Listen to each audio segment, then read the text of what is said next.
Canada के बाद अब यूएसए भी खालिस्तान इशू पर इंडिया के खिलाफ हो चुका है। मई 2023 को यूएसए ने इंडिया के ऊपर एक स्टिंग ऑपरेशन कंडक्ट किया, जिसमें उनका दावा है कि उन्होंने निखिल गुप्ता नाम के एक आदमी को आइडेंटिफाई किया जो कि एक अमेरिकन सिटीजन को पैसे दे रहा था गुरुपतवंत सिंह पन्नू का मर्डर करवाने के लिए। लेकिन अनफॉर्चुनेटली वो यूएस सिटीजन एक सीआईए एजेंट निकला और इंडिया का ये पूरा ऑपरेशन एक्सपोज हो गया।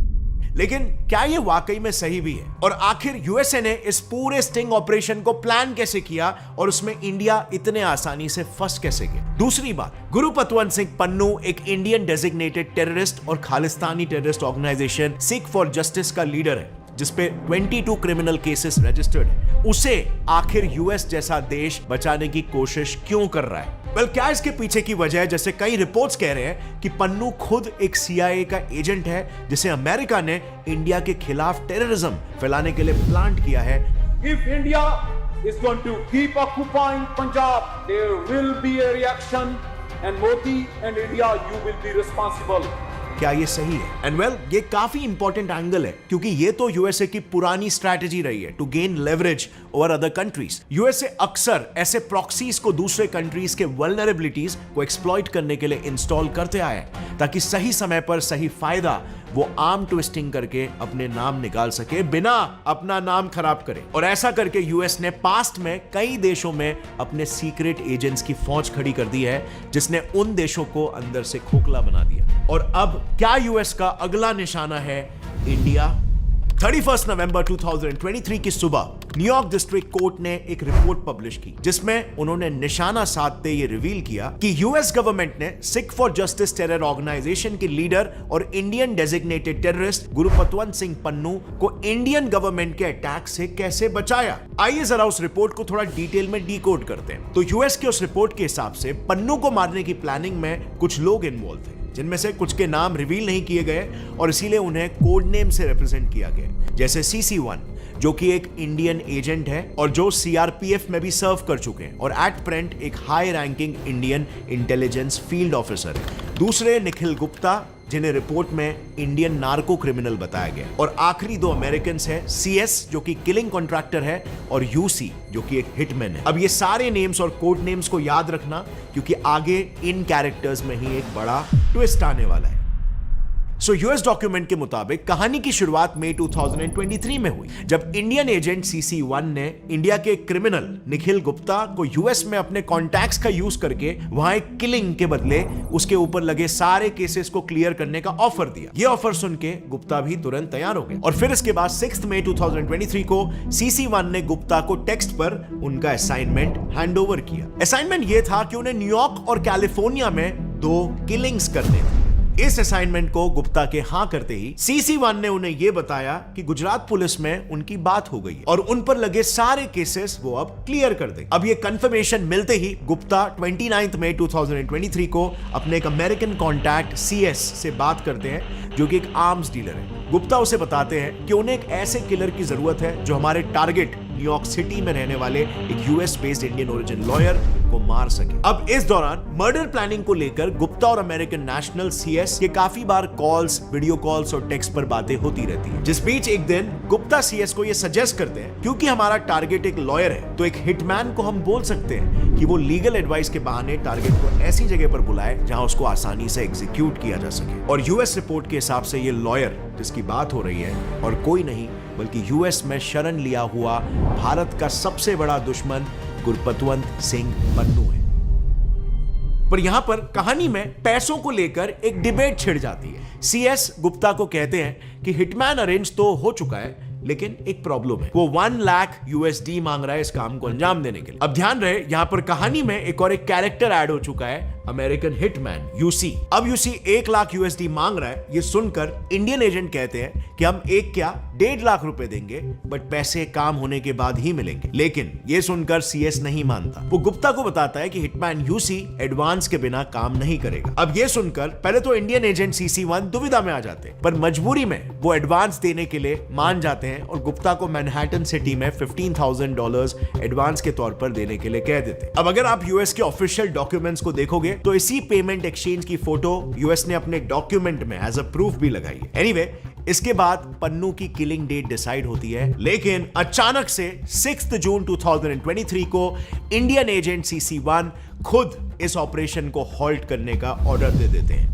क्योंकि डॉक्यूमेंट के मुताबिक उसी समय इंडिया और यूएस के हाई लेवल गवर्नमेंट ऑफिशियल्स की मीटिंग होने वाली थी। पर इस बीच 18 जून को यूएस के पड़ोसी देश कनाडा में दूसरे खालिस्तानी टेररिस्ट हरदीप सिंह निज्जर का एग्जीक्यूशन हो जाता है, जिसे मारने के बेसलेस एलिगेशंस आज भी कनाडा इंडिया पर लगा रहा है। पर यूएस के इस डॉक्यूमेंट के मुताबिक निज्जर को मारने का वीडियो CC1 ने गुप्ता को भेजा और फिर गुप्ता ने यह वीडियो CS और UC को भेजा, ये बताते हुए कि इसकी भी किलिंग हमारे आदमियों ने की है, बिल्कुल ऐसे ही तुम्हें भी पन्नू को मारना है। मतलब जिस किलिंग के प्रूफ्स कनाडा के पास नहीं है वो यूएस के हाथों लग चुके हैं। इस सब के बाद 22 जून 2023 को यानी कि निज्जर के किलिंग के 4 दिन बाद CC1 ने गुप्ता को कॉल करके पूछा कि टारगेट कब मरेगा, क्योंकि अब वो यानी कि पन्नू अपने घर में भी नहीं है, सो ये एक अच्छा चांस हो सकता है उसे मारने का। वेल CC1 से ये दबाव आने पर गुप्ता कॉन्ट्रैक्ट किलर CS और हिटमैन UC को कंटिन्यूअस कॉल करने लगा, पर दोनों ने भी कॉल रिसीव नहीं किया। लेकिन 2 दिनों बाद अचानक से UC ने गुप्ता को पन्नू के घर का GPS बेस्ड फोटो भेजा और ये कहा कि टारगेट घर आ चुका है। अब ये काफी वियर्ड और फिशी था, पर जल्द से जल्द इस काम को अंजाम देने की होड़ में गुप्ता CC1 के ऑर्डर्स पर 29 जून को पन्नू को एग्जीक्यूट करने के ऑर्डर्स दे देता है और उसके अगले ही दिन गुप्ता इंडिया से चेक रिपब्लिक के लिए रवाना हो जाते हैं। लेकिन उनके चेक पहुंचते ही पन्नू का मर्डर तो हुआ ही नहीं रहता, लेकिन यूएस ऑफिशियल्स निखिल गुप्ता को पन्नू के मर्डर केस में चेक में अरेस्ट जरूर कर लेते हैं और इससे पूरे मिशन की मेन कड़ी यूएस के गिरफ्त में आ जाती है, जिसके बाद मीडिया में यह रिवील होता है कि किलिंग कॉन्ट्रैक्टर CS और हिटमैन UC ये दोनों दरअसल CIA के अंडरकवर ऑफिशियल्स थे। अब अगर हम यूएस के इस डॉक्यूमेंट को बिलीव भी करें कि वाकई में इंडिया ने अपने एक टेररिस्ट गुरुपतवंत सिंह पन्नू को मारने की कोशिश की है और यूएस ने ऐसा होने से बचा लिया, लेकिन तब भी एक बड़ा सवाल खड़ा होता है। मतलब पन्नू, जिस पर इंडिया में अलग अलग टेररिस्ट ऑर्गेनाइजेशन को सपोर्ट करने के लिए, सिंगर सिद्धू मूसेवाला के मर्डरर्स को सपोर्ट करने के लिए, खालिस्तान रेफरेंडम करवाने and most importantly Indian prime minister और मिनिस्टर्स को धमकी देने के लिए 22 क्रिमिनल केसेस रजिस्टर्ड है, आखिर ऐसे आदमी को यूएस बचाना ही क्यों चाहता है? वेल एक्चुअली में अगर आप थोड़ा सा डायनामिक समझने की कोशिश करोगे तो 2 बहुत ही इंपॉर्टेंट रीजन सामने आते हैं। सबसे पहले पहला रीजन समझते हैं। देखो, टेररिस्ट और टेररिज्म को सपोर्ट करना ये आज भी यूएस की सबसे मेजर गवर्नमेंट पॉलिसीज में से एक है। इनफैक्ट क्या आप ये बिलीव करोगे कि अगर यूएस अपनी इस स्ट्रेटेजी को इंप्लीमेंट नहीं करता है तो उसकी इकोनॉमी लिटरली क्रिपल हो सकती है, वहां अनएम्प्लॉयमेंट रेट्स एकदम से शूट हो जाएंगे। विश्वास नहीं हो रहा है राइट? तो जरा ये सुनिए, खुद एक्स प्रेसिडेंट ट्रंप ये कह रहे हैं कि ISIS को हिलरी क्लिंटन और ओबामा ने मिलकर बनाया। They've created ISIS. Hillary Clinton created ISIS with Obama. अब जरा इसे पढ़िए, दुनिया के 74% टेररिस्ट रेजिम्स को यूएस मिलिटरीली या किसी अलग तरीके से सपोर्ट करता है। ऐसा खुद यूएस के फेमस प्रोफेसर नोम चॉम्स्की और इकोनॉमिस्ट एडवर्ड हर्मन ने dying to kill US transnational jihad and ISIS ideology में कहा है, और ये उनकी कोई आजकल की स्ट्रेटेजी नहीं है। यूएसए पन्नू की ही तरह कई टेररिस्टों को ऑलरेडी सपोर्ट कर चुका है, जैसे अल जजीरा और रियूटर्स की रिपोर्ट के हिसाब से साल 1969 में लिबिया के डिक्टेटर गद्दाफी को CIA ने ही फंडिंग देकर प्लान किया था ताकि लिबियन गवर्नमेंट की पॉलिसी अमेरिकन इंटरेस्ट के हिसाब से शेप की जाए और लिबिया यूएस का एक पपेट स्टेट बन के रह जाए। लेकिन फिर बाद में जब सिचुएशन चेंज हो गई, मतलब गद्दाफी यूएस का पपेट नहीं बनना चाहते थे, वो पूरे अफ्रीका में यूएस से डॉलर नहीं बल्कि उसे रिप्लेस करके गोल्डन डिनार यानी कि सोने के कॉइन्स लॉन्च करना चाहते थे, जो यूएस के हेजेमनी को सबसे बड़ा चैलेंज था, क्योंकि पूरे दुनिया भर में और स्पेशली मिडिल ईस्ट में ऑयल ट्रेड यूएसडी में ही होता है और गद्दाफी उसे ही रिप्लेस करने निकले थे। इसीलिए यूएसए ने खुद गद्दाफी को एलिमिनेट करने का मास्टर प्लान बनाया और इसी एलिमिनेशन स्ट्रेटेजी यानी गद्दाफी को मार गिराने की स्ट्रेटेजी को उन्होंने अपनी नई फॉरेन पॉलिसी बताया। अब आयरनी देखो, द गार्जियन की रिपोर्ट के हिसाब से गद्दाफी को मरने के बाद यूएस ने गद्दाफी को सप्लाई किए वेपन्स को सीरिया के रिबेल्स को देना शुरू कर दिया, जिन रिबेल्स ने ही फिर आगे चल के आइसिस नाम की दुनिया की सबसे खतरनाक टेररिस्ट ऑर्गेनाइजेशन खड़ी स्टडी की। और बिल्कुल ऐसा ही कुछ फॉरेन पॉलिसी न्यूज में भी साइटेड है। CIA डॉक्यूमेंट्स खुद यही बताते हैं कि इराकी डिक्टेटर सद्दाम हुसैन को भी अमेरिका की CIA ने ही सपोर्ट किया था। लेकिन जब सद्दाम ने इराक और कुवैत के ऑयल फील्ड पर अपनी पकड़ बढ़ाना शुरू किया और गल्फ नेशन से US डॉलर की जगह पर यूरो इस्तेमाल करने की बात कही, तब US ने सद्दाम हुसैन के ऊपर वेपन्स ऑफ मैस डिस्ट्रक्शंस, यानी कि उसके पास डेंजरस केमिकल बॉम्ब्स है, ऐसा झूठा आरोप लगा दिया। Saddam Hussein has gone to elaborate lengths, spent enormous sums, taken great risks to build and keep weapons of mass destruction. और ऐसा करके उसके ही कंट्री में एक पपेट गवर्नमेंट प्लांट करके उन्हें फोर्टिफाई करके उसे मरवा दिया। एंड इंटरेस्टिंगली इसके बाद यूएस का दोगलापन देखो, खुद CIA के हिसाब से ही आज तक इराक में वो केमिकल बॉम्ब यानी so called weapons of mass destruction नहीं मिला है। उल्टा यूएस के इराक को पपेट स्टेट बनाने के चक्कर में उसका हाल आज कुछ ऐसा हो गया। अब आते हैं इस सवाल पर कि यूएस आखिर ये सब करता ही क्यों है? यूएस इससे पैसे कमाता है क्या? देखो, आपने ऑब्जर्व किया होगा, जब भी दुनिया में शांति रहती है तब USA का डिफेंस सेक्टर सबसे ज्यादा डाउनफॉल पर रहता है, जो कि उसकी इकोनॉमी का 3% है। अब इसे समझने के लिए आइए जरा इस न्यूयॉर्क टाइम्स की रिपोर्ट को देखते हैं। इसके हिसाब से US प्रेसिडेंट जॉर्ज बुश, जिन्होंने साल 2001 में वॉर ऑन टेरर घोषित किया था, उन्हीं के एडमिनिस्ट्रेशन में US की वेपन सेल्स में सबसे बड़ा जंप आया था। सेम यही पैटर्न नोबेल पीस प्राइज जीतने वाले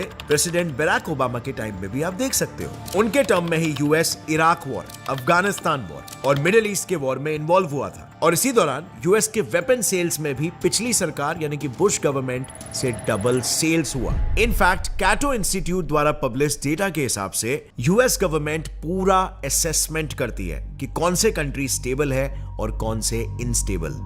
इस असेसमेंट के हिसाब से जो कंट्री जितनी ज्यादा अनस्टेबल होती है उनको वो हाई रिस्किंग कैटेगरी में डालकर अपने क्लाइंट्स बनाते हैं यानी टारगेट करते हैं। और इसीलिए उन कंट्रीज में US कभी भी स्टेबिलिटी नहीं आने देता। एग्जाम्पल के लिए अफगानिस्तान को ही देख लो। कई एक्सपर्ट्स के हिसाब से वहां पर US कंटिन्यूअसली वॉर लड़ता रहा, जबकि उसके पास पावर थी कि वो अपने ही बनाए तालिबानी लीडर को बुला के पीस टॉक कर सकता था, लेकिन अपनी इकोनॉमी को चलाए रखने के लिए वो वॉर लड़ते रहे। तो यहां पर आप जैसे देख सकते हो, जब भी US का वेपन सेल्स बढ़ा तब USA की इकोनॉमिक कंडीशंस और वहां पर जॉब्स भी बढ़ते गए। और इसीलिए ही सऊदी अरेबिया से वेपन्स डील करने के बाद खुद ट्रंप ने ये एग्री किया कि इस डील से उनके वहां पर जॉब्स क्रिएट होंगी।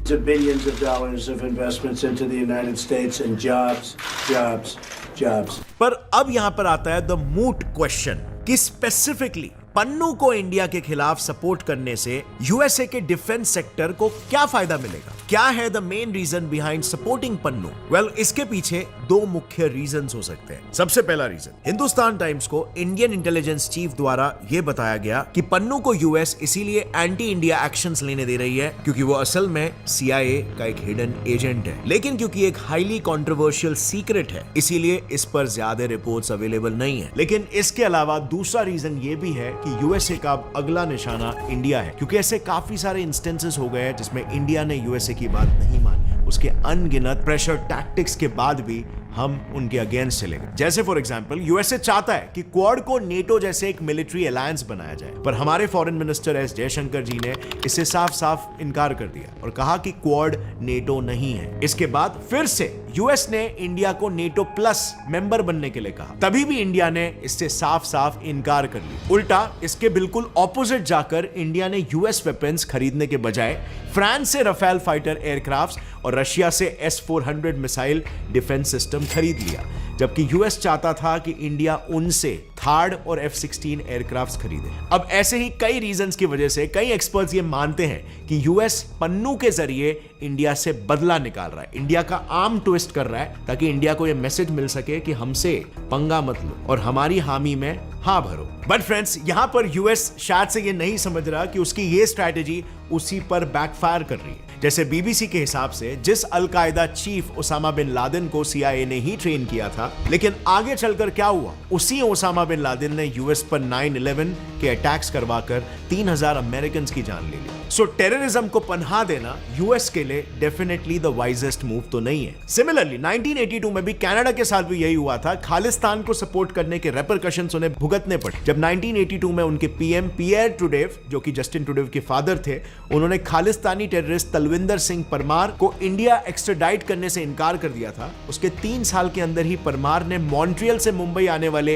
एयर इंडिया की फ्लाइट कनिष्का में ब्लास्ट करवा दिया। इसमें टोटल 329 लोग मारे गए, जिसमें से 268 तो कैनेडियन सिटीजन्स ही थे। तो आज कहीं यही सेम गलती यूएस भी पन्नू को सपोर्ट करके तो नहीं कर रहा है। इस बारे में आपको क्या लगता है, कमेंट्स में जरूर बताना अपनी राय, क्योंकि ऐसे ही यूएस प्लांटेड एक बड़े टेररिस्ट ऑर्गेनाइजेशन ISIS को मारने के लिए यूएस को बाद में मजबूरन अपने दुश्मनों के साथ भी हाथ मिलाना पड़ा था, जैसे कि रशिया। पर इसमें देखने में सक्सेसफुल होने के बावजूद भी यूएस एक्चुअली में ISIS को रोकने में एक फेलियर साबित हुआ। इसे हमने डिटेल में कवर किया है इस वीडियो में, जिसे आप क्लिक करके देख सकते हो। वीडियो पसंद आई तो एक लाइक जरूर ठोकना, जितना हो सके अपने फ्रेंड्स एंड फैमिली मेंबर्स के साथ ये वीडियो शेयर करें ताकि उनको भी पता चले हमारे देश के फॉरेन थ्रेट्स के बारे में। See you next time. Till then, take care. Jai Hind.